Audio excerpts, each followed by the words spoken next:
மொழிப்போர் தமிழகத்தின் முகம் என்ன அப்படிங்கிறத உலகிற்கு எடுத்துச் சொல்லக்கூடிய முக்கியமான ஒரு போர் இந்த மொழிப்போர். இந்தி திணிப்பிற்கு எதிராக நடந்த போராட்டங்களுடைய தொகுப்பு தான் இந்த மொழிப்போர். ஏன் இதை போர்னு சொல்கிறாங்கன்னா, ஒரு போர்க்களம் எப்படி இருக்குமோ அப்படிப்பட்ட களமாக தான் இந்த போராட்டங்கள்லாம் இருந்துச்சு. இந்த போராட்டத்தின் வரலாறுங்கிறது அரசியல் சூழலையும் மாணவர்களின் எழுச்சியையும் ஒன்றாக இணைத்த ஒன்றா இருக்குது. எந்த ஒரு சமூக வரலாறு எடுத்தீங்கனாலும் அங்கே பெரிய அளவுக்கான மாற்றத்தை யார் உருவாக்கியிருப்பாங்கன்னா, மாணவர்கள் தான் உருவாக்கியிருப்பாங்க. அப்படி தமிழ்நாட்டை சார்ந்த தமிழ் மாணவர்கள் முன்னெடுத்த போராட்டத்தின் ஒரு முக்கிய வடிவம் தான் இந்த மொழிப்போர். ஹிந்தி அப்படிங்கிறதுக்கு ஏன் நாம் எதிர்க்க ஆரம்பித்தோம், அதோடைய புள்ளி எங்கே தொடங்குச்சு, அது எப்படிலாம் மாறுச்சு, அந்த போராட்டத்தின் மூலமாக நாம் எவ்வளோ வழிகளை கடந்திருக்கோம், அந்த போராட்டம் அதற்கப்புறம் என்ன ஆனது, இப்போது அது எந்த புள்ளியில் நிற்கிது அப்படிங்கிற ஒரு கழுகு பார்வை பதிவு தான் இது. Welcome to big bang Bogan. நான் உங்கள் போகன். இந்தி திணிப்பிற்கு எதிரான போரை பற்றின ஒரு முழுமையான பார்வையை இந்த தொகுப்பில் பார்த்துடலாம் வாங்க.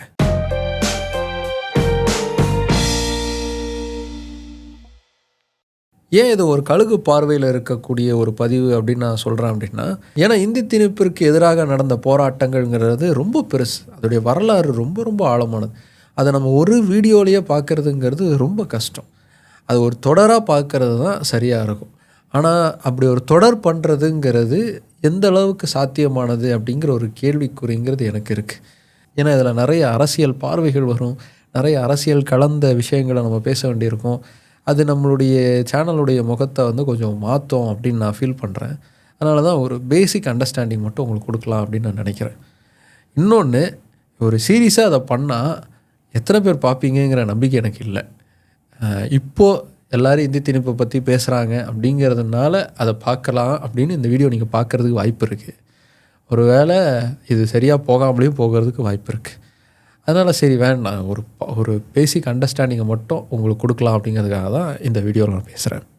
இந்தி எதிர்ப்பிற்கான போராட்டம் அப்படிங்கிறது 1920களிலேயே தமிழ்நாட்டில் தொடங்கிருச்சு. அந்த காலத்தில் இருந்தே நம்மளுடைய முன்னோர்கள், நம்மளுடைய தலைவர்கள் ஹிந்தி எதிர்ப்புங்கிறத நம்ம உறுதியாக இருக்கணும். ஹிந்தி ஒருவேளை தமிழகத்திற்குள்ளே வந்துருச்சுன்னா தமிழ் மொழிங்கிறது அழிஞ்சு போகிறதுக்கான வாய்ப்பு இருக்குது அப்படிங்கிறத யோசித்து அவ்வளவு தீவிரமாக செயல்பட்டதுடைய விளைவாக தான் இன்றைக்கி நம்மளுடைய தமிழ் மொழிங்கிறது தனிச்சிறப்போடு இருக்குது. ஹிந்தி அப்படிங்கிற வேற்று மொழிங்கிறது நம்ம மேலே ஆதிக்கம் செலுத்தாமல் இருக்குது. இன்றைக்கி பல மாநிலங்களில் ஹிந்தி வந்ததால் எங்களுடைய மொழிங்கிறது அழிஞ்சுக்கிட்டு இருக்கு அப்படின்னு சொல்லி மும்மொழி கொள்கைக்கு பதிலாக இருமொழி கொள்கை வேணும்னு சொல்லி போராட ஆரம்பிச்சிருக்காங்க. ஆனால் இது எல்லாத்துக்கும் அச்சாணி போட்டது எங்கன்னா நம்மளுடைய தமிழ்நாடு, நம்மளுடைய தமிழ் தலைவர்கள். அப்படி நம்மளுடைய தலைவர்கள் வருங்காலத்தை யோசித்து அதற்கேற்ற மாதிரி வீரியத்தோடு செயல்பட்ட மாதிரி தான் நம்மளுடைய பர்சனல் லைஃப்லேயும் நாம் இருக்கணும். வருங்காலம் எப்படி இருக்கும், எப்படிலாம் மாறும் அப்படிங்கிறத சரியாக கணிச்சு நம்மளுடைய வாழ்க்கையையும் நம்மளுடைய பொருளாதாரத்தையும் நாம் பேணி பாதுகாக்க வேண்டியது அவசியம். நம்மளோட வருமானங்கிறது எப்போ வேணால் மாறலாம். அது ஒரு 15-20 வருஷத்தில் அதிகமாகலாம், இல்லை திடீர் சூழல்னால குறையலாம். எதுவாக இருந்தாலும் நம்மளுடைய வாழ்க்கை சூழலுங்கிறது பாதிக்கப்படாத அளவுக்கு இப்போவே நாம் அதுக்கேற்ற மாதிரியான முதலீடுகள்லாம் செய்ய வேண்டியது அவசியம். அப்படி நல்ல லாபம் தரக்கூடிய ஒரு 50 கம்பெனிகளில் இன்வெஸ்ட் பண்ணுறதுக்கான ஒரு வாய்ப்புங்கிறது உங்களுக்கு இருக்குது. அந்த கம்பெனிஸை பற்றி படித்து தெரிஞ்சுக்கிட்டு மண்டையை உடச்சி நீங்கள் இன்வெஸ்ட் பண்ணணுங்கிற அவசியமே இல்லை.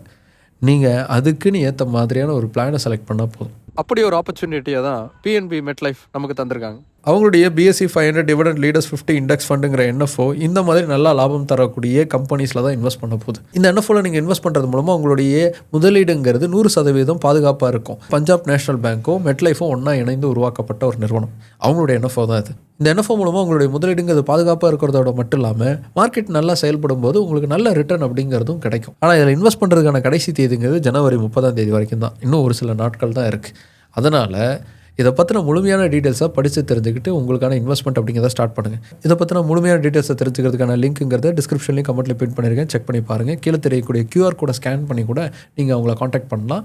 தமிழில் உங்களுக்கு சப்போர்ட் வேணும் அப்படின்னு நீங்கள் செலக்ட் பண்ணிங்கன்னா தமிழ்லேயே உங்களுடைய சந்தேகங்களை தீர்த்து வைப்பாங்க. அப்படியே உங்களுக்கு சந்தேகம் தெரியல அப்படின்னா நீங்கள் ரெக்வஸ்ட் பண்ணிங்கன்னா நேரடியாகவே உங்கள் வீட்டுக்கு அவங்களுடைய ஏஜென்ட் உங்களுடைய எல்லா சந்தேகங்களையும் தீர்த்து வச்சு நீங்கள் இன்வெஸ்ட் பண்ணுறதுக்கான ஹெல்ப்புங்கிறத அவங்க பண்ணுவாங்க. இந்த NFOட இண்டெக்ஸ் பார்த்திங்கன்னா கடந்த 5 வருஷத்தில் 31.1% அளவுக்கு CAGR கொடுத்துருக்கு. 7 வருஷத்தில் பார்த்திங்கன்னா 23.1% அளவுக்கு CAGR இருந்திருக்கு. பேங்க்கில் நம்ம போடக்கூடிய FD RDலேருந்து வரக்கூடிய ரிட்டர்னை விட இது ரொம்ப அதிகம். இதில் மாதம் நீங்கள் 2000 இன்வெஸ்ட்மெண்ட் அப்படிங்கிறத தொடங்கலாம். உங்களுடைய வசதிக்கு ஏற்ற மாதிரி நீங்கள் இன்வெஸ்ட்மெண்ட் அப்படிங்கிறத பண்ண முடியும். வருஷத்துக்கு 2.5 லட்ச ரூபா அளவுக்கு பண்ணக்கூடிய இன்வெஸ்ட்மெண்ட்டுக்கு வரக்கூடிய ரிட்டனுக்கு கம்ப்ளீட்டாக நீங்கள் டேக்ஸ் கட்ட வேண்டிய அவசியமே கிடையாது. அதோட மந்த்லி நீங்கள் கட்டக்கூடிய பேமெண்ட்டுக்கு ஈடாக 120 மடங்கு அதிகமான அளவுக்கான லைஃப் கவர் அப்படிங்கிறதும் இந்த NFO மூலமாக உங்களுக்கு கிடைக்கும். NRIs அதில் இன்வெஸ்ட் பண்ணலாம். மாதம் 18,000 ரூபா நீங்கள் இன்வெஸ்ட் பண்ணுறீங்க அப்படின்னா உங்களுக்கு 2 கோடி ரூபா அளவுக்கான ரிட்டர்ன் கிடைக்கலாம். ஆனால் இதில் 5 வருஷம் லாக்இன் பீரியட் அப்படிங்கிறது இருக்குது. அதனால் 5 வருஷத்துக்கு உங்களால் எந்த அமௌண்ட்டை இன்வெஸ்ட் பண்ண முடியுமோ அந்த அமௌண்ட்டுங்கிறத நீங்கள் செலக்ட் பண்ணி இன்வெஸ்ட்மெண்ட் அப்படிங்கிறத பண்ணுங்கள். ஆனால் இவ்வளோ பெனிஃபிட்ஸோடு இருக்கக்கூடிய இந்த ஆப்பர்ச்சுனிட்டிக்கான கடைசி நாளுங்கிறது ஜனவரி 30 வரைக்கும் தான். அதாவது இன்னும் 11 நாள் தான் இருக்குது. மறந்துடாமல் இதை பற்றின முழுமையான டீட்டெயில்ஸை படித்து தெரிஞ்சுக்கிட்டு உங்களுக்கான ஒரு இன்வெஸ்ட்மெண்ட் அப்படிங்கிறத ஸ்டார்ட் பண்ணுங்கள். இன்றைக்கி தேதிக்கு இன்வெஸ்ட்மெண்ட்டுங்கிறது ரொம்ப ரொம்ப முக்கியம். ஹிந்தி திணிப்பு அப்படிங்கிறது நமக்கு எங்கேருந்து தொடங்குது அப்படின்னா, முதல்ல ஹிந்தி அப்படிங்கிறத ஏன் இந்தியா முழுமைக்குமான மொழியாக ஆக்கணும்னு முடிவு பண்ணாங்க அப்படிங்கிற கேள்வியிலேருந்து நம்ம தொடங்கணும். ஆங்கிலேயருடைய ஆட்சி காலகட்டத்துக்கு எதிராக இந்தியாவில் பெரிய அளவுக்கான விடுதலை போராட்டம் அப்படிங்கிறது நடந்துக்கிட்டு இருந்த காலகட்டம். 20ஆம் நூற்றாண்டுடைய தொடக்கத்தில் இருந்து இந்த போராட்டம் ரொம்ப தீவிரமாக அடைய ஆரம்பிக்குது. அந்த சமயத்தில் மக்கள் எல்லாரையும் ஒன்று திரட்டி ஓரணியில் சேர்க்கறதுக்கு மொழி அப்படிங்கிறது தடையாக இருக்குது அப்படின்னு பல தலைவர்கள் யோசிக்கிறாங்க. குறிப்பாக வட இந்தியாவை சார்ந்த தலைவர்கள் யோசிக்கிறாங்க. ஆங்கிலம் அப்படிங்கிறது அவங்க எல்லாரும் பேசக்கூடிய ஒரு மொழியாக இருந்துச்சு. ஒருத்தருக்கு ஒருத்தர் ஆங்கிலத்தில் உரையாடிக்கிட்டாங்க. ஏன்னா ஆங்கிலம் அப்படிங்கிறது பிரிட்டிஷ் இந்தியாவில் அஃபிஷியல் லாங்குவேஜாக இருந்துச்சு. எல்லாருமே ஓரளவுக்கு இங்கிலீஷ் பேசக்கூடியவர்களாகவே இருந்தாங்க. ஆனால் அதுவே அடிமையின் சின்னமாக தான் அந்த சமயத்தில் பார்க்கப்பட்டுச்சு. அதனால் நாம் எல்லாரும் ஒருத்தருக்கு ஒருத்தர் கம்யூனிகேட் பண்ணிக்கிறதுக்கு ஒரு மொழி அவசியப்படுது. அதுக்கு நம்ம இந்தியை கையில் எடுக்கலாமே அப்படின்னு ஒரு சில தலைவர்கள் பேச ஆரம்பிக்கிறாங்க. காந்தியும் அதற்கு ஒத்துக்கொள்கிறாரு. அவர் இந்தியை எல்லாருக்கிட்டையும் கொண்டு போய் சேர்க்கணும் அப்படின்னு முடிவு பண்ணுறார். அதுக்காக 1918ஆம் ஆண்டு தக்ஷண பாரதி ஹிந்தி பிரச்சார் சபா அப்படிங்கிற ஒரு சபாவை அவர் ஆரம்பிக்கிறார். அவரே அந்த சபாவுக்கு தலைவராகவும் இருக்கார். இந்தியா முழுக்க பல இடங்களில் அந்த சபை அப்படிங்கிறது தொடங்கப்படுது. அதன் மூலமாக ஹிந்தியை கற்றுத்தர்றதுக்கான வேலை அப்படிங்கிறது நடக்குது. இது ஒரு தன்னார்வ அமைப்பாக செயல்பட்ட ஒன்று. இந்தியை கற்றுக்கணும், அதுதான் நமக்கான விடுதலையை உருவாக்கும் அப்படின்னு இந்தியாவுடைய விடுதலை போராட்டத்துக்கான ஒரு கருவியாக ஹிந்தி உருவாக ஆரம்பிச்சது. எப்படி ஆங்கிலேயர்களுடைய உடைக்கு பதிலாக சுதேசி உடைகளை அணியணும் அப்படிங்கிற ஒரு போராட்டம் உத்வேகம் எடுத்ததோ அதே மாதிரி இந்தியை நம்ம கற்றுக்கணும், ஆங்கிலேயர்களுக்கு எதிரான எதிர்ப்பை காட்டுறதுக்கு அது அவசியம் அப்படின்னு சொல்லி இந்தியை பல இடங்களில் கற்றுக்க ஆரம்பித்தாங்க. தமிழ்நாட்டிலையும் அப்படி ஹிந்தி அப்படிங்கிறது கற்றுக்கப்பட ஆரம்பித்தது. பல காங்கிரஸ் தொண்டர்கள் ஹிந்தியை பல இடங்களுக்கு கற்றுத்தர்றத ஒரு வேலையாக வச்சுக்கிட்டாங்க. அது நாட்டுக்காக செய்கிற ஒரு பணி அப்படின்னு சொல்லி கிராமங்கள் தோறும் போய் பலருக்கு ஹிந்தியை கற்றுத்தரக்கூடிய வேலையை பார்த்துக்கிட்டு இருந்தாங்க. இப்படி 1918 தொடங்கின இந்த எழுச்சி அப்படிங்கிறது கொஞ்சம் கொஞ்சமாக அதிகமாக ஆரம்பிக்குது.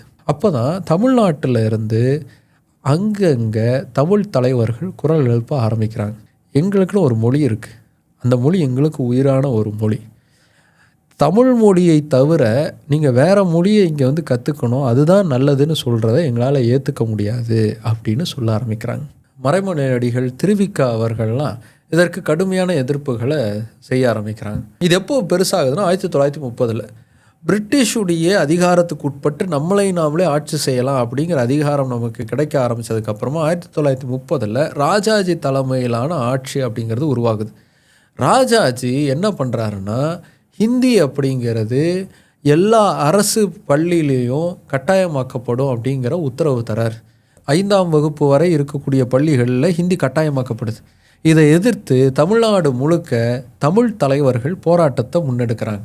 திருச்சியில் மறைமலையடிகள், பாவேந்தர் பாரதிதாசன் அவர்கள், கியாபே விஸ்வநாதம் அவர்கள் இவங்க எல்லாம் ஒன்று சேர்ந்து ஒரு மாநாடுங்கிறத நடத்துகிறாங்க. இதுதான் ஹிந்தி எதிர்ப்புக்கான முதல் மாநாடு.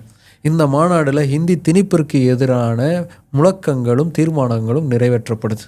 அதுக்கப்புறமா பல இடங்களில் இதே மாதிரியான போராட்டங்கள்லாம் முன்னெடுக்கப்பட ஆரம்பிக்குது. ஹிந்திங்கிறத நம்ம ஏன் எதிர்க்கணும், தமிழ் மொழியை காப்பதுடைய அவசியம் என்ன அப்படிங்கிற மக்கள்கிட்ட கொண்டு போய் சேர்க்கறதுக்காக தமிழர் பெரும்படை அப்படிங்கிற ஒரு படைங்கிறது உருவாக்கப்படுது. பட்டுக்கோட்டை அழகிரிசாமி, குமாரசாமி, மூவலூர் ராமாமிர்தம் இவங்க எல்லாருமே தலைமையேற்கிறாங்க. இவங்களுடைய தலைமையில் திருச்சி உறையூர்லேருந்து நடைபயணமாக சென்னையை நோக்கி அவங்க கிளம்பி வர்றாங்க.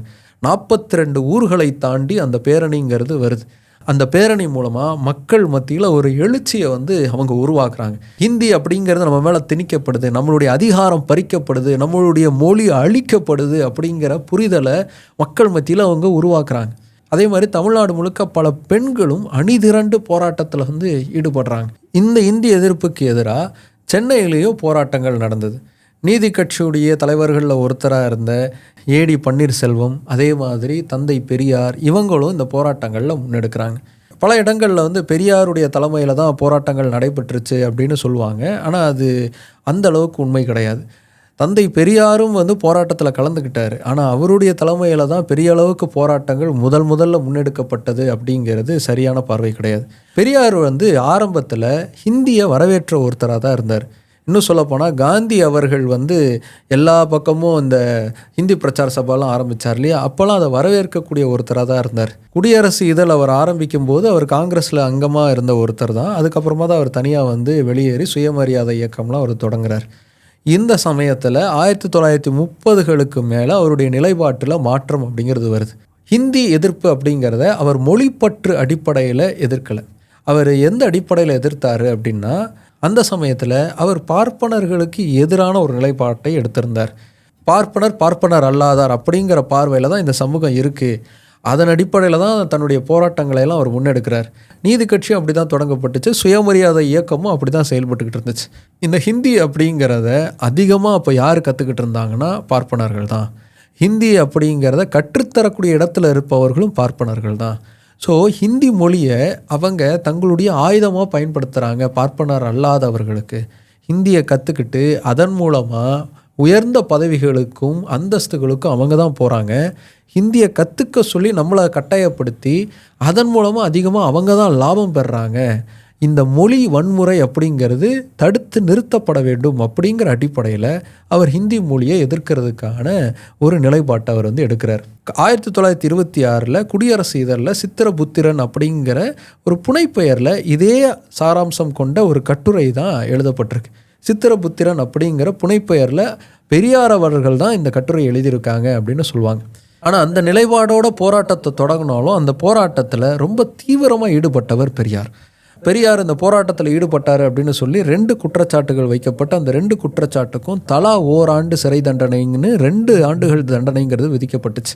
பெரியாரோட சேர்த்து சிவானந்த அடிகள், KM பாலசுப்ரமணியன், மறைமலை அடிகளாருடைய மகன் திருநாவுக்கரசு, குடந்தை SK சாமி, அண்ணாதுரை அவர்களுக்கெல்லாம் சிறை தண்டனைங்கிறது விதிக்கப்பட்டுச்சு. போராட்டம் ரொம்ப தீவிரமடைய ஆரம்பித்ததுக்கு அப்புறமா தான் 160 நாட்களுக்கு பிறகு பெரியார் விடுதலை செய்யப்பட்டார். அதே மாதிரி பாவலர் பாலசுந்தரத்துக்கு 2 ஆண்டுகள் சிறை அப்படிங்கிறது விதிக்கப்பட்டுச்சு. இந்த இந்திய எதிர்ப்பு போராட்டத்தில் அவர் ஈடுபட்டார்னு. இந்த பாவலர் பாலசுந்தரம் தான் பராசக்தி அப்படிங்கிற கதையை எழுதினவர். இவருடைய கதைங்கிறது நாடக மேடைகளில் ரொம்ப பிரபலமான ஒரு நாடகமாக இருந்துச்சு. அந்த நாடகத்தை தான் அதுக்கப்புறமா திரைப்படமாக எடுத்தாங்க. அதில் தான் கலைஞர் கருணாநிதி அவர்கள் திரைக்கதை வசனம் அப்படிங்கிறத எழுதினார். இந்த போராட்டம் அப்படிங்கிறது அதுக்கப்புறம் எப்போ தீவிரமடையுதுன்னா 2 பேருடைய மரணத்தால் தீவிரமடையுது. 1939 நடராசன் அப்படிங்கிறவர் இந்திக்கு எதிரான முழக்கங்களோட போராட்டம் செய்கிறார். அவரை காவல்துறை கைது பண்ணுறாங்க. கஸ்டடியிலேயே அவர் மரணம் அடைகிறார். அவர் மரணம் அடைஞ்ச ஒரு சில நாட்கள் கழித்து தாளமுத்து அப்படிங்கிறவர் மரணம் அடைகிறார். இவங்க 2 பேருடைய மரணமும் மக்களுடைய மனசாட்சியை உழுக்க ஆரம்பித்தது. ஹிந்தி எதிர்ப்புக்கு எதிரான போராட்டம் வலுப்பெற ஆரம்பிச்சது. சட்டமன்றத்தில் இந்த இருவருடைய மரணங்களுக்கான கேள்விகள் எழுப்பப்பட்டுச்சு. சார் PT தியாகராயர்லாம் இந்த கேள்வி எழுப்புறார்.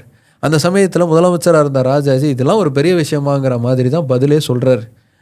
எந்த அளவுக்கு அலட்சியமாக தமிழர்களுடைய உயிர்களை இந்த அரசு பார்க்குது அப்படிங்கிறது எல்லாரையும் கோபப்படுத்துச்சு. மக்கள் இந்த அளவுக்கு கொந்தளிப்பாங்கன்னு ராஜாஜி அப்போ எதிர்பார்க்கவே இல்லை. ஹிந்திங்கிறது எல்லாருக்கும் போய் சேர்ந்துடும், இதெல்லாம் ஒரு பெரிய விஷயமே இல்லை அப்படின்னு யோசிச்சுட்டு இருந்தார். இந்த பிரச்சனை பெருசாக அவர் பின்வாங்குவார்னு பார்த்தா பின்வாங்காமல் இன்னும் அவருடைய முடிவில் ஸ்ட்ராங்காக மாற ஆரம்பித்தார். இப்படி ஒரு சொல்லல. 1940களில் என்ன நடக்குதுன்னா, காங்கிரஸ் கட்சி பிரிட்டிஷுக்கு கீழே இருக்கக்கூடிய அரசை நாங்கள் ஏற்றுக்க மாட்டோம் அப்படிங்கிற தீர்மானத்தை நிறைவேற்றுறாங்க. அதனால் ராஜாஜியுடைய அரசும் கலைக்கப்படுது. கவர்னருடைய ஆட்சி இங்கே அமலுக்கு வருது. அப்போ ஒரு கவர்னர் என்ன பண்ணுறாருன்னா, ராஜாஜி கொண்டு வந்து அந்த உத்தரவை திரும்ப பெறுறார். அதோடு அந்த பிரச்சனைக்கு முடிவு வந்துச்சான்னு பார்த்தா இல்லை. அதுக்கப்புறமா தான் அந்த பிரச்சனை இன்னும் பெருசாக ஆரம்பிச்சு. அதுக்கு காரணம் இந்தியாவுடைய விடுதலை. 1947 நமக்கு விடுதலை கிடைச்சதுக்கப்புறமா இந்தியாவுக்கு ஒரு மொழி கொள்கைங்கிறது அவசியம், அதை நம்ம கொண்டு வரணும்னு பேச்சுங்கிறது உருவாகுது. அப்போது தமிழ்நாட்டிலிருந்து பெரிய அளவுக்கான எதிர்ப்புங்கிறது கிளம்புது. அப்போ மதராஸ் சமஸ்தானமாக இருந்த தமிழ்நாட்டுக்கு உட்பட்ட பகுதியிலேருந்து பிரதிநிதிகளாக போயிருந்த DD Krishnamachari, G Durgabai, TA. Ramalingam, என் கோபால் சுவாமி, இவங்க எல்லாருமே ஹிந்திங்கிறது திணிக்கப்படக்கூடாது, இந்திங்கிறத இந்தியாவுடைய மொழியாக எடுத்துக்கக்கூடாது, அது பெரிய பின்விளைவுகளை உருவாக்கும் அப்படின்னு அரசை எதிர்க்கிறாங்க.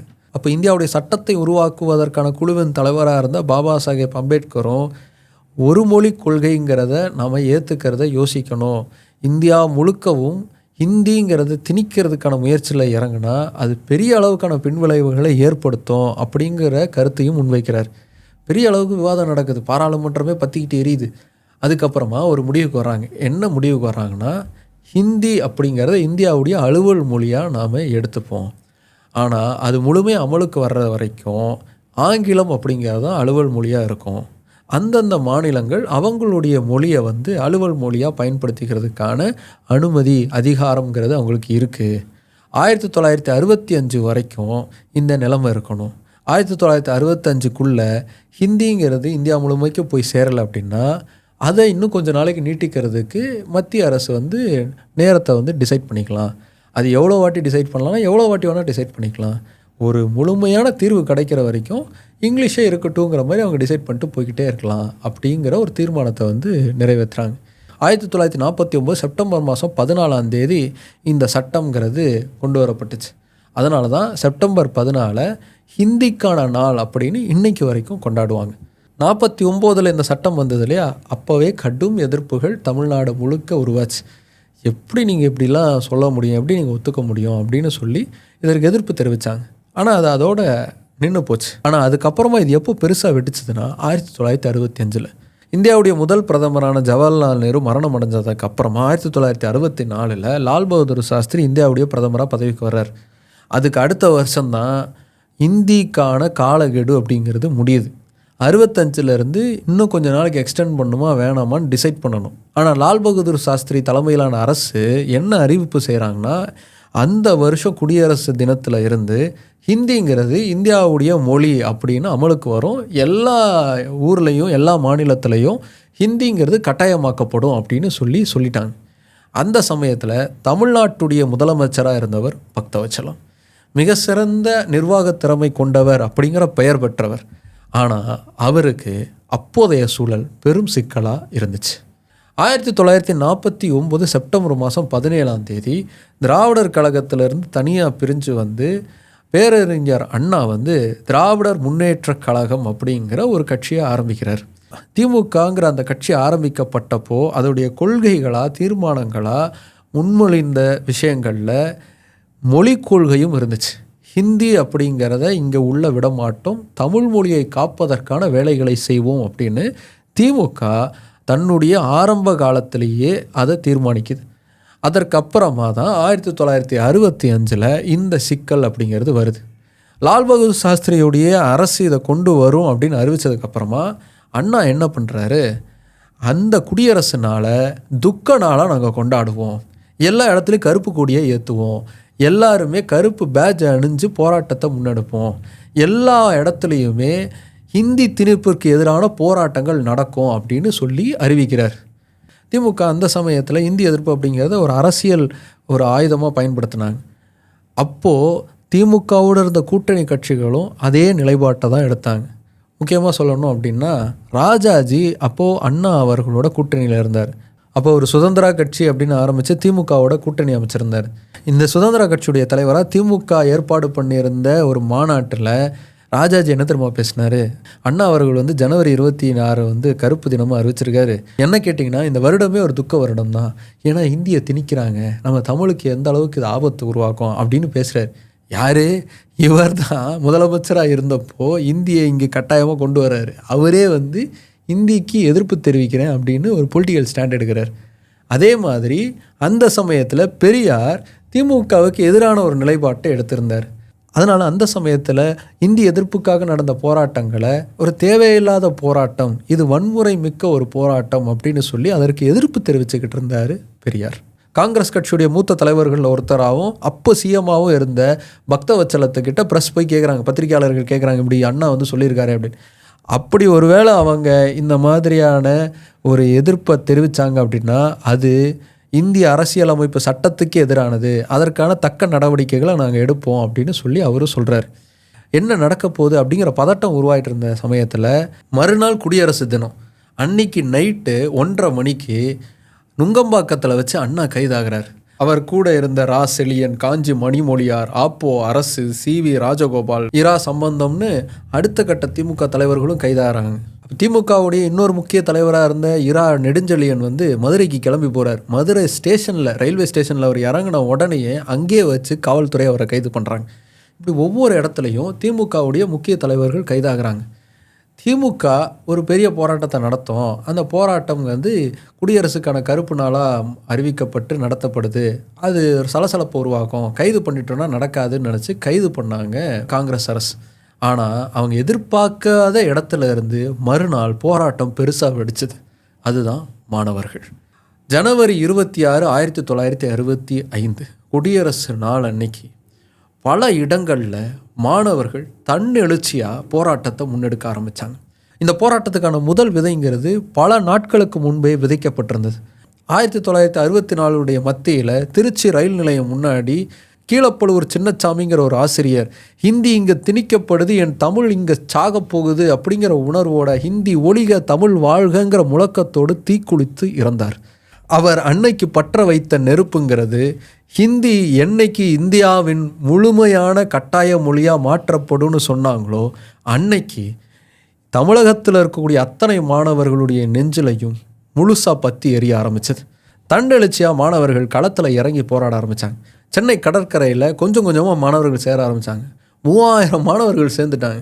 அப்படி சேர்ந்த மாணவர்கள் கூட்டத்தில் மாணவர்கள் தலைவர்கள் வந்து பேச ஆரம்பிக்கிறாங்க. ஒவ்வொருத்தரும் ஒவ்வொரு கல்லூரி, பிரசிடென்சி காலேஜ், பச்சையப்பன் காலேஜ், லாயலா காலேஜில் இருந்துலாம் வந்து ஸ்டூடெண்ட்ஸுடைய லீடர்ஸ் வந்து பேசுகிறாங்க.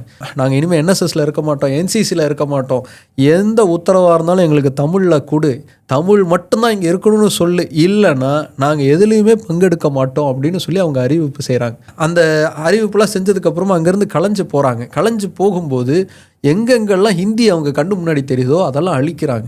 எங்கெங்கெல்லாம் வந்து காங்கிரஸ் கொடி பறக்குதோ அதெல்லாம் எடுத்து கீழே போட்டு எரிக்கிறாங்க. காங்கிரஸ் கொடியோடு சேர்த்து அப்போ இந்தியாவின் தேசிய கொடியும் அங்கங்கே எரிக்கப்பட்டுச்சு. இப்படி அங்கங்கே மாணவர்கள் வன்முறையில் ஈடுபட்டப்போ அதை தடுக்கிறதுக்கு காவல்துறை உள்ளே வராங்க. அப்படி உள்ளே வரும்போது மாணவர்களுக்கும் காவல்துறைக்கும் பெரிய அளவுக்கான ஒரு போராட்டம்ங்கிறது வர ஆரம்பிக்குது. அந்த போராட்டம் ஒரு கட்டத்துக்கு மேலே துப்பாக்கி சூடாக மாறுது. சென்னையில் மட்டும் இல்லாமல் தமிழகத்துலையும் பல இடங்களில் இப்படி துப்பாக்கி சூடுங்கிறது நடக்குது. அதற்கப்புறம் ரங்கநாதன், சிவலிங்கம் அப்படிங்கிற 2 பேர் ஹிந்தி எதிர்ப்புக்காக தீக்குளிக்கிறாங்க. அவங்களுடைய மரணங்கள் மாணவர்களுடைய போராட்டத்தை இன்னும் தீவிரப்படுத்துது. இனிமேலும் அடங்கி இருக்கக்கூடாது, இன்னும் எதிர்ப்பை காட்டணும்னு சொல்லி அதிகமாக வந்து களத்தில் இறங்கி போராட ஆரம்பிக்கிறாங்க. தொடர்ந்து 18 நாள் இந்த போராட்டங்கள் நடக்குது. அந்த போராட்டங்கள்லாம் பல இடங்களில் வன்முறையாக மாறுது. பஸ்ஸில் இருக்கக்கூடிய பயணிகள்லாம் கீழே இறக்கிட்டு பஸ்ஸை மொத்தமாக கொளுத்துறாங்க. ரயில்கள் கொளுத்தப்படுது. ரயில் நிலையங்களில் இருக்கக்கூடிய கட்டடங்கள் வந்து நொறுக்கப்படுது. இந்த வன்முறை எல்லாமே இந்தியா எங்கள் மேலே திணிச்சா எந்த அளவுக்கு நிலைமை போகும் அப்படிங்கிறத மத்திய அரசுக்கு உணர்த்தும்னு அப்போது மாணவர்கள் நினச்சி இந்த அளவுக்கு தீவிரமாக அதில் ஈடுபட்டாங்க. காவல்துறைக்கும் மாணவர்களுக்கும் நடுவில் நான் ஏற்கனவே சொன்ன மாதிரி பல இடங்களில் மோதல் உருவாகுது. ஒரே நாளில் 24 பேருக்கு மேலே சுட்டு கொல்லப்படுறாங்க. 18 நாட்கள் இந்த போராட்டம் பெரிய அளவுக்கு நடக்குது. மாணவர்கள் சளைக்காமல் போராடிக்கிட்டே இருக்காங்க. இந்த 18 நாளில் 63 பேர் அஃபிஷியல் ரெக்கார்ட்ஸ் படியே சுட்டு கொல்லப்பட்டிருந்தாங்க. இதில் மாணவர் தரப்பில் இழப்புன்னா இன்னொரு பக்கம் காவல்துறைக்கு இழப்புங்கிறது இருந்துச்சு. ஒரு ஊரில் மாணவர்கள் சுடப்பட்டுட்டாங்க அப்படிங்கிறதுக்காக ஒரு மொத்த காவல் நிலையத்தையுமே மாணவர்கள் சூறையாடினாங்க. அதில் ஒரு 3 காவலர்கள் வந்து மாணவர்கள்கிட்ட சிக்கினாங்க. அவங்களுக்கு பலத்த அடிங்கிறது விழுந்துச்சு. அந்த தாக்குதலில் 2 பேர் அந்த இடத்துல இறந்து போனாங்க. ஒருத்தர் குத்துயிரும் கொலையுருமாக காப்பாற்றப்பட்டார். இப்படி 2 தரப்புக்கு நடுவுலையும் பெரிய அளவுக்கான ஒரு சண்டை, போர் அப்படிங்கிறதே நடந்துட்டு இருந்துச்சு. பக்தவச்சலத்துடைய அரசு மாணவர்களுடைய போராட்டத்தை காவல்துறையுடைய கட்டுப்பாட்டு மூலமாக அடக்கிட முடியும் அப்படின்னே நினச்சி தொடர்ந்து முயற்சி பண்ணிகிட்டு இருந்தாங்க.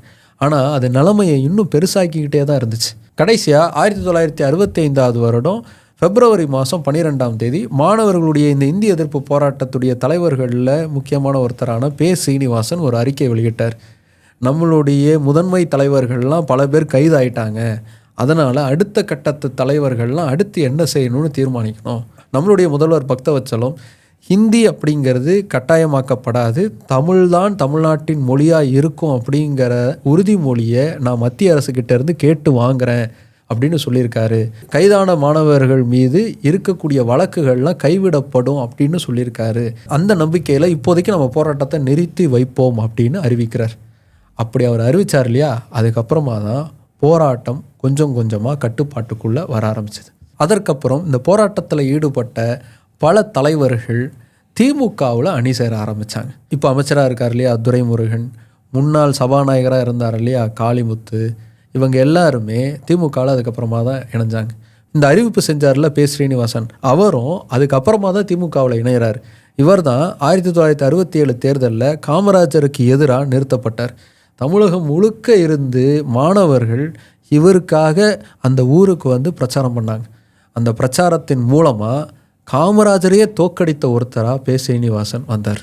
இப்படி ஒரு தற்காலிக முடிவுக்கு வந்த அந்த போராட்டங்கிறது எப்போ முழுமையாக முற்று பெற்றுச்சுன்னா திமுக அரசு ஆட்சிக்கு வந்ததுக்கப்புறமா தான். 1967 தேர்தலில் திமுக பெரும்பான்மையான வெற்றியை பெற்று ஆட்சி அதிகாரத்தை பிடிக்கிறாங்க. அப்படி ஆட்சி அதிகாரத்துக்கு வந்ததுக்கப்புறமா முதலமைச்சராக பதவியேற்ற அண்ணா அவர்கள் கொண்டு வந்தது தான் இருமொழி கொள்கை. தமிழ்நாட்டில் ஹிந்தி அப்படிங்கிறது இருக்காது, தமிழும் ஆங்கிலமும் மட்டும்தான் இங்கே ஆட்சி மொழியாக இருக்கும் அப்படின்னு சொன்னார். அதே மாதிரி தமிழ்நாட்டுக்கு தமிழ்நாடுங்கிற பெயர் வைக்கணும் அப்படிங்கிற தீர்மானத்தையும் அவர் நிறைவேற்றினார். அதற்கு பிறகு தான் இந்த ஹிந்தி எதிர்ப்பு போர் அப்படிங்கிறது முழுமையாக முற்றுக்கு வந்துச்சு.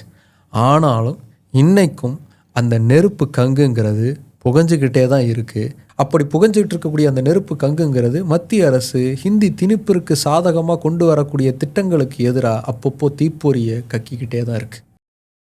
நான் மறுபடியும் ஒரு முறை இந்த வீடியோட தொடக்கத்தில் பேசின அந்த இன்வெஸ்ட்மெண்ட் ஆப்பர்ச்சுனிட்டியை ஞாபகப்படுத்துகிறேன். இப்போ இருக்கக்கூடிய சூழலுக்கு வருங்காலத்தை யோசித்து நம்ம பிளான் பண்ணுறோம் அப்படின்னா இன்வெஸ்ட்மெண்ட் அப்படிங்கிறத கண்டிப்பாக பண்ணி வைக்கணும். அதுதான் நம்மளுடைய ஃப்யூச்சரை சேவ் பண்ணும். அப்படி ஒரு ஆப்பர்ச்சுனிட்டியை தான் பிஎன்பி மெட்லைஃப் நமக்கு தந்திருக்காங்க. இதை பற்றின முழுசான டீட்டெயில்ஸ் நீங்கள் படிக்கும்போது உங்களுக்கே இதை பற்றின ஒரு புரிதல்ங்கிறது கிடைக்கும். அதை தெரிஞ்சுக்கிறதுக்கான லிங்க்குங்கிறத டிஸ்கிரிப்ஷன்லையும் கமெண்ட்லையும் பின் பண்ணியிருக்கேன். கீழே தெரியக்கூடிய QR கோடை ஸ்கேன் பண்ணி கூட நீங்கள் அதை பற்றி நான் முழுசான டீட்டெயில்ஸை தெரிஞ்சுக்கலாம். இதுக்கான கடைசி நாளுங்கிறது ஜனவரி 30 தான். அதாவது இன்னும் 11 நாள் தான் இருக்குது. இம்மிடியேட்டாக இதை பற்றின முழுசான டீட்டெயில்ஸை படித்து தெரிஞ்சுக்கிட்டு உங்களுக்கான ஒரு இன்வெஸ்ட்மெண்ட் அப்படிங்கிறத ஸ்டார்ட் பண்ணுங்கள். கண்டிப்பாக உங்களுக்கு நல்ல பெனிஃபிட்டுங்கிறது கிடைக்கும். சரி, இந்த இந்திய எதிர்ப்பு போரை பற்றி பேசுகிறதுக்கு காரணமே ஒரு படம் தானே, அந்த படத்தை பற்றி எதுவுமே சொல்லலையே அப்படிங்கிற ஒரு கேள்வி வரும். அந்த படத்தை பற்றி பேசலையே அப்படிங்கிறத தாண்டி பொள்ளாச்சியில் ஒரு பெரிய அளவுக்கான ஒரு சம்பவம் நிகழ்ந்துச்சு, அதை பற்றி சொல்லவே இல்லையே அப்படிங்கிற கேள்வி வரும். இந்த படம் அந்த சம்பவத்தை வச்சு தான் உருவாக்கப்பட்டிருக்கு அப்படின்னு நான் படித்தேன். இன்னும் அந்த படத்தை நான் பார்க்கல. கோவாலாம் போயிட்டு வந்ததுனால டயர்டில் பார்க்க முடியல, அங்கேயும் பார்க்க முடியல, படம் இல்லை. இந்த வாரத்தில் அந்த படத்தை பார்த்துட்றேன். பார்த்துட்டு அதை பற்றின ஒரு முழுமையான விமர்சனத்தை, எந்த அளவுக்கு அது உண்மைக்கு பக்கத்தில் எடுத்திருக்காங்க அப்படிங்கிறத சினிமா போகங்களில் ரொம்ப தீவிரமாக நம்ம அலசுவோம். அந்த படம் சொல்லக்கூடிய சம்பவங்களில் எது உண்மை, எல்லா மாநிலங்களும் இந்திக்காக எதிர்ப்பு தெரிவித்தாங்க, அதில் தமிழ்நாடும் ஒன்று அப்படிங்கிற மாதிரி அவங்க அதில் காட்டியிருக்காங்களாம், அது எந்தளவுக்கு உண்மை, இந்த படத்தில் உண்மைக்கு புறம்பாக இருக்கக்கூடிய விஷயங்கள்லாம் என்ன, இது எல்லாத்தையுமே அந்த வீடியோவில் டீட்டெயிலாக நம்ம பார்த்துருவோம். அது நம்மளுடைய சினிமா போகன் சேனலில் தான் நான் போடுவேன். அந்த சேனலையும் சப்ஸ்கிரைப் பண்ணி பார்த்துட்ருங்க. அதே மாதிரி நம்ம சேனல் இன்னும் சப்ஸ்கிரைப் பண்ணாமல் இருக்கிறவங்க சப்ஸ்கிரைப் பண்ணிவிடுங்க, பக்கத்தில் இருக்கக்கூடிய பெல் பட்டன் அமைக்கிறங்க. அடுத்து இன்னொரு இன்ட்ரெஸ்டிங்கான கண்டென்ட்டோட உங்களை வந்து பார்க்குறேன். பை.